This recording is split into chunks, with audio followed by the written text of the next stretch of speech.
and welcome back to Zoëthopia, where we believe that knowledge is power. My name is Zoe Robertson, I am here to empower you, and I am not a professor. Let's get to learning.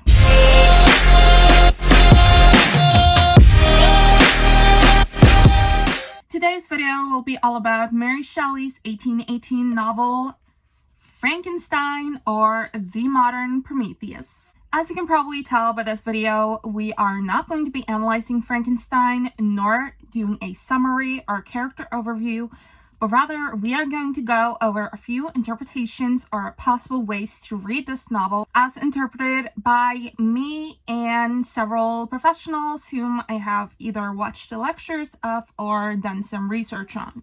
To be specific, we are going to be looking at 6 different types of interpretations of this novel. Number 1, we're going to be looking at Frankenstein as a romantic novel.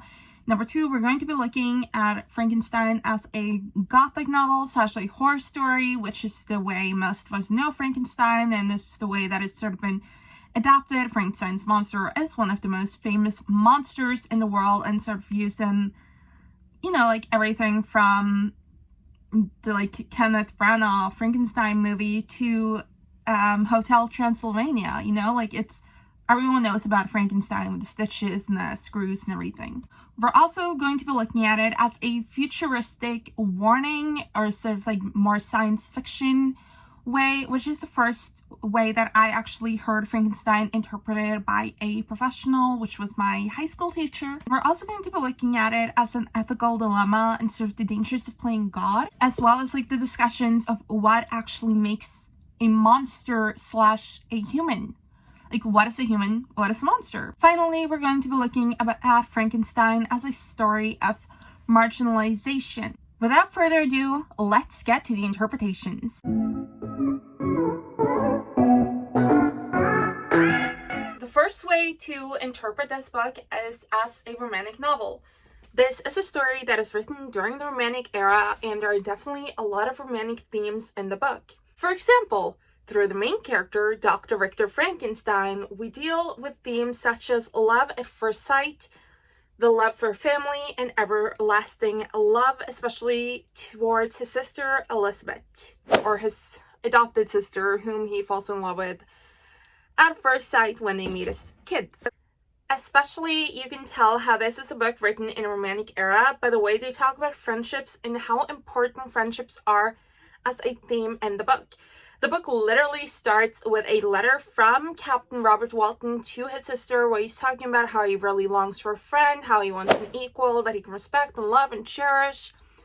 And also, from the view of Frankenstein's monster, you can really see how he's really looking for love and acceptance and friends. And he speaks about this family that he's observing as his friends, even though they do not know him. And the monster story really is one where he's constantly searching for love, affection, and acceptance, beginning with the love he wants from his father, Victor Frankenstein, the scientist who created him, who he considers as his father, where he is rejected from minute 1, or from second 1. He opens his eyes, and his father is just horrified because he's so ugly, and he just rejects him.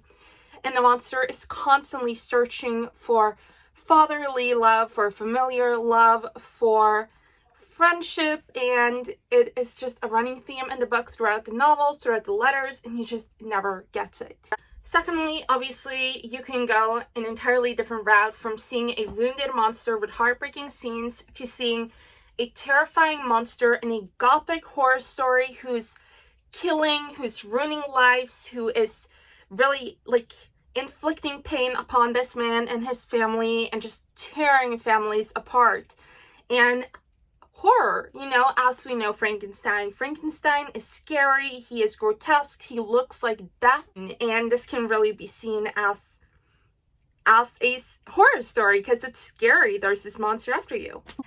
In a similar realm of sort of how horrifying it is, but with a completely different and almost opposite angle, we can view this as a futuristic warning about sort of the horrors that are to come with science. And Frankenstein is actually considered to be the world's first science fiction novel. This is a book that firsthand shows us sort of the ego and the dangers of a mad scientist, someone who's just so incredibly obsessed with making progress that will make him famous, which he states, he's like, I want to be known all over the world for making the world a better place. And through that desperate desire to really make his mark on the world, he actually ruins his own life and he destroys himself and the people he loves.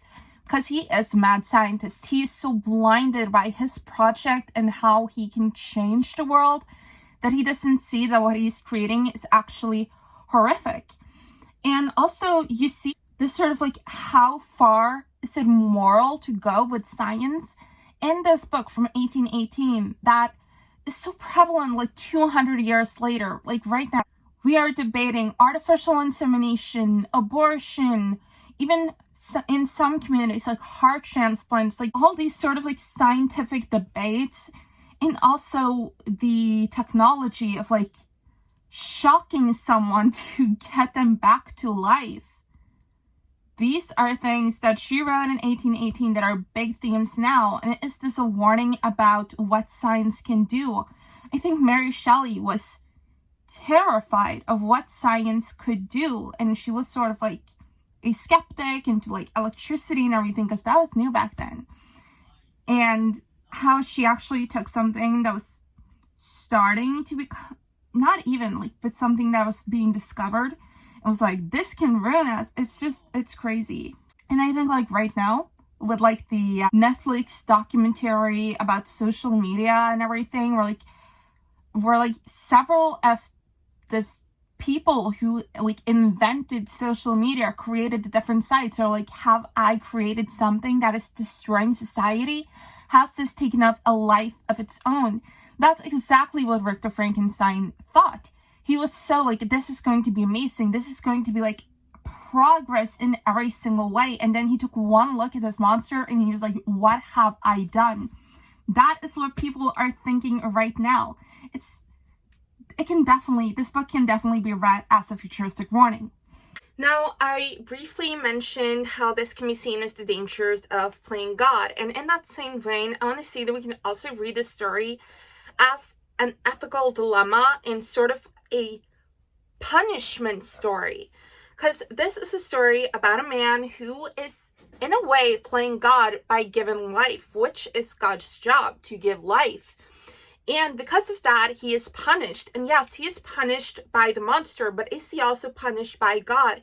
Is he sentenced to be haunted by this monster that he created because he did something that a human is not supposed to do, which is to create life? I think it's very interesting how the sort of like subtitle or alternative title to this story is The Modern Prometheus.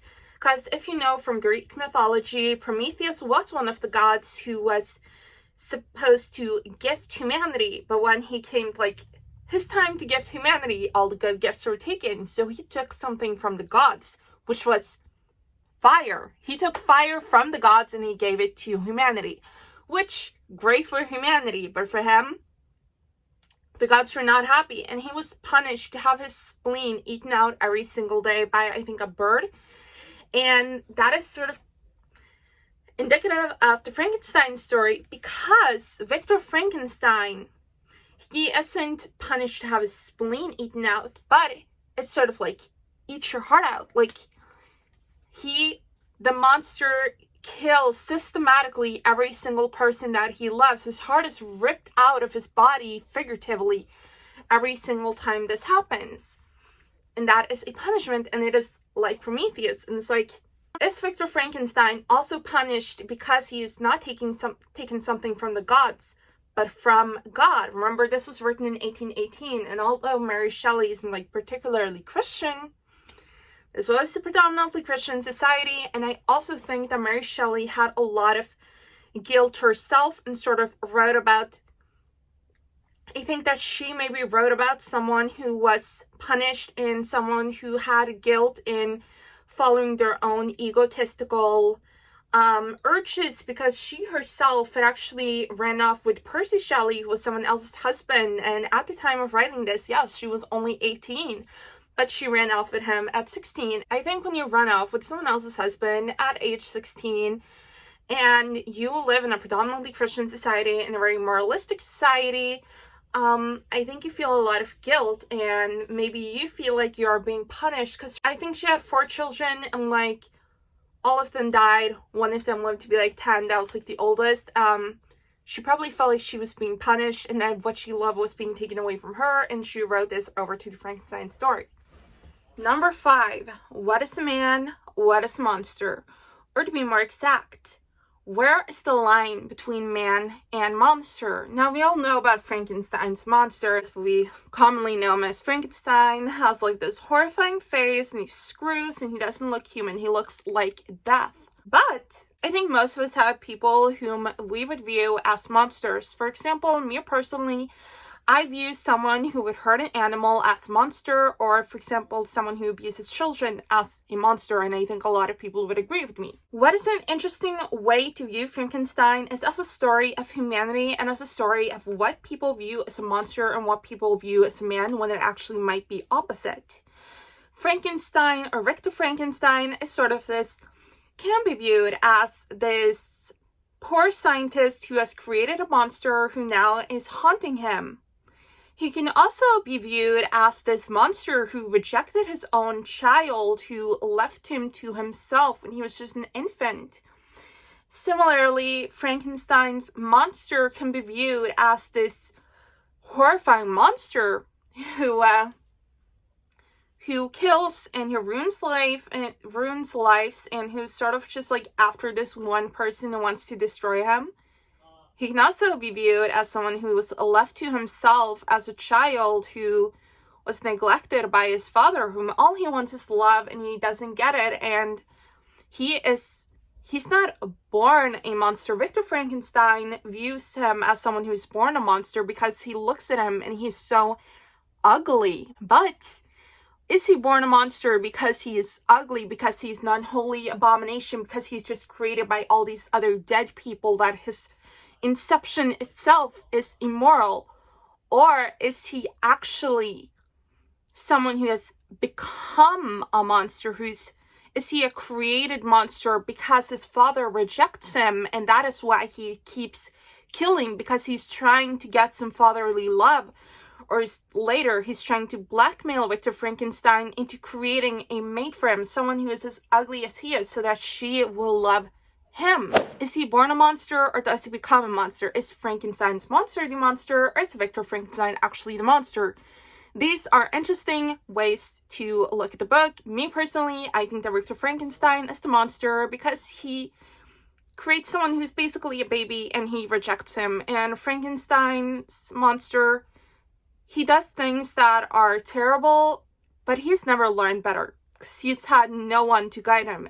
Lastly, this can be looked at as a book about marginalization, or standing on the outside looking in. Frankenstein's monster is constantly rejected because he is hideous to look at. It is said over and over in the book how disgusting he is based on his appearance alone. His father rejects him because of his appearance, and later when he sees his family, that, as I said, he calls his friends even though they didn't know him, he is standing on the outside looking in, and he actually makes contact with the father of the family, who's like an old man, and he's blind, and he's like, tell me your story, friend, I want to listen to you. But then his kids see him, and they are so horrified by his appearance that the father himself also actually becomes horrified by Frankenstein, and he's once again rejected. Even though he's intelligent, even though he's has a human personality, even though he has had a good conversation with this old man, he is rejected simply because he is